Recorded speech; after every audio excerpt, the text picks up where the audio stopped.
es Caínco para Santa Cruz? Caínco nace hace 110 años.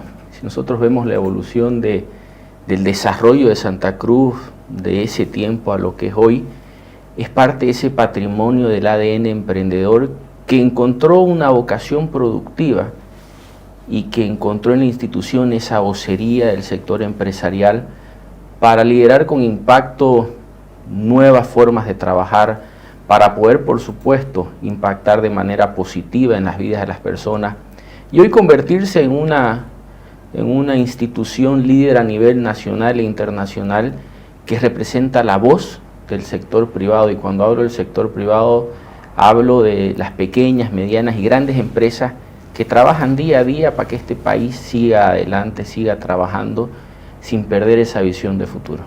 ¿Cómo es la Caínco de Jean-Pierre? Empecé muy joven en Caínco, asumí como director alterno a los 28 años. Por supuesto, cuando uno termina de estudiar tiene una visión de lo que es una institución empresarial, pero en estos últimos años, a pesar de las dificultades económicas y políticas que ha vivido el país, sigo con la esperanza de ver una Caínco mucho más inclusiva, donde podamos generar mayor innovación, estar más cerca de nuestras pequeñas empresas. Esa es la Caínco que visualizo en los próximos 2 años de gestión que quedan para poder estar cerca de las empresas que hoy más que nunca necesitan de su cámara, necesitan de la formación, necesitan de ayuda, de capacitación. Entonces, hay una Caínco que nace como voz del sector privado y que hoy se vislumbra como esa institución del sector privado que permita generar mayor desarrollo por los 110 años más que puedan venir. Sabemos que el sector empresarial no es cortoplacista, hacen estudios de mercado, acceden a información. ¿Cuánto tiempo antes Caínco supo de la crisis económica antes de que nos enteremos el resto?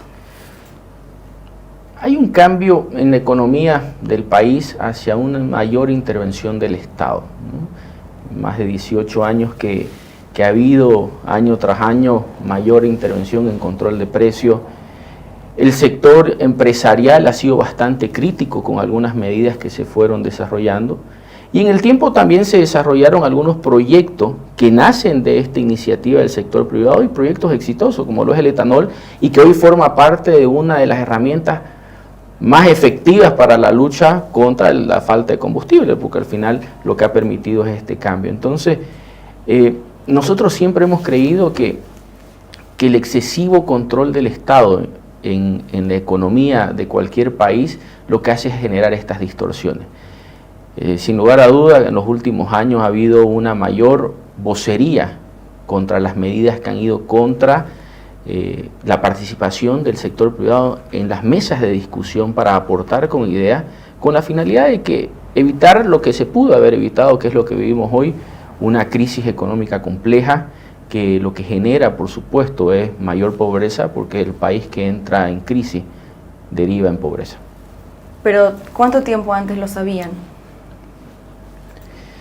Podemos decir que yo estuve en la federación hace 4 años, y ya desde Caínco, desde la presidencia de Fernando, se venía diciendo que el modelo estaba agotado.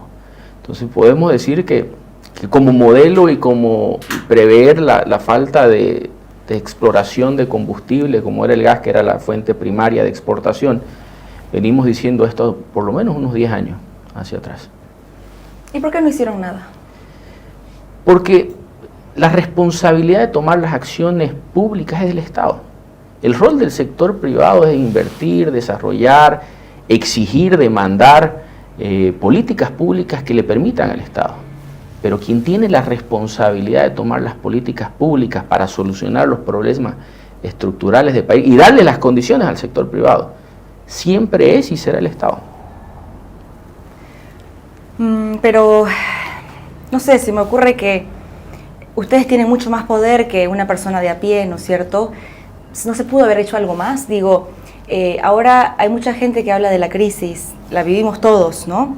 Es evidente que hay algo que cambiar, pero no estamos llorando sobre la leche derramada, estamos haciendo una reflexión para que no nos vuelva a pasar de aquí a 10, 15 años, porque parece que las crisis son cíclicas en el continente. ¿No se pudo haber hecho más desde el lugar de Caínco? Pudimos haber hecho más, juntos. Desde un principio siempre tuvimos esa vocación de diálogo. Hablaba del etanol, que fue un proyecto exitoso. El problema es que se cerraron las puertas. El diálogo solo servía para una foto, como siempre lo decíamos, y no se encontraron resultados. Yo creo que el país no tuviera que estar pasando esta crisis si entre todos hubiéramos trabajado de forma coordinada, buscando un norte, dejando quizás ideologías de un lado y del otro, buscando el bienestar del país. Y sí coincido de que si hubiera habido ese cambio de mentalidad y esa apertura y voluntad política, la situación de Bolivia hoy sería distinta. Para una persona que quiere emprender en el país, ¿qué es lo que necesita puntualmente un empresario del gobierno para animarse a emprender? ¿Qué es lo que le están pidiendo a este y al que venga, ¿no? Un emprendedor, si hablamos de un emprendedor, lo que necesita, la idea la tiene, o sea, él sabe qué es lo que quiere hacer, a él no hay que enseñarle al emprendedor, que lo que necesita son condiciones. Y lo hablamos, la facilitación de trámites. Bolivia debe ser uno de los únicos países en la región y en el mundo que no tiene una ventanilla única de comercio exterior. Eso significa que el emprendedor tiene que gastar horas de ir en institución tras institución para poder sacar sus trámites, para poder operar de manera legal en el país. ¿Y por qué no lo hace? Por eso pasa a la informalidad. Entonces ahí hablamos de institucionalidad, de la facilitación al emprendedor, por supuesto de financiamiento, porque un emprendedor requiere de financiamiento. Lo vemos en Paraguay, lo vemos en Brasil, que hay capitales semillas para emprendedores. Entonces es un conjunto de institucionalidad que se tienen que unir para fomentar la iniciativa privada. Y este país está lleno de ideas, de creación, y más bien lo que está pasando es una fuga de talentos que vemos, amistades, amigos, jóvenes que buscan países que los reciben y para poder explotar esos talentos. Ya vamos a hablar de eso, sobre todo el caso de Paraguay, que es el más sonado últimamente. Tu postura es clara en cuanto a la importancia de la inversión privada, pero en un país como Bolivia, ¿cómo se puede garantizar que esta inversión se traduzca en mejoras para todo el país y no solo para los más ricos? Sí, por supuesto que el rol del sector público es importante. Hay lugares en nuestro país donde el sector privado no llega, pero ahí está en la focalización de cómo se entregan esos subsidios. La inversión privada es importantísima, es tan importante que está en la Constitución Política del Estado, el rol de la inversión privada. Y no estoy hablando solo de la inversión nacional, la inversión extranjera. Nosotros hemos gozado de una exportación de gas nunca antes vista. Bolivia estaba en los rankings de primera línea en temas de riquezas de exportación de gas. Vivimos 14 años de bonanza económica. ¿Por qué? Porque se abrió la inversión extranjera para venir y explorar los pozos. Hoy día no tenemos gas porque no hubo inversión. Entonces, por eso la importancia de la combinación de la participación del sector privado y el sector público.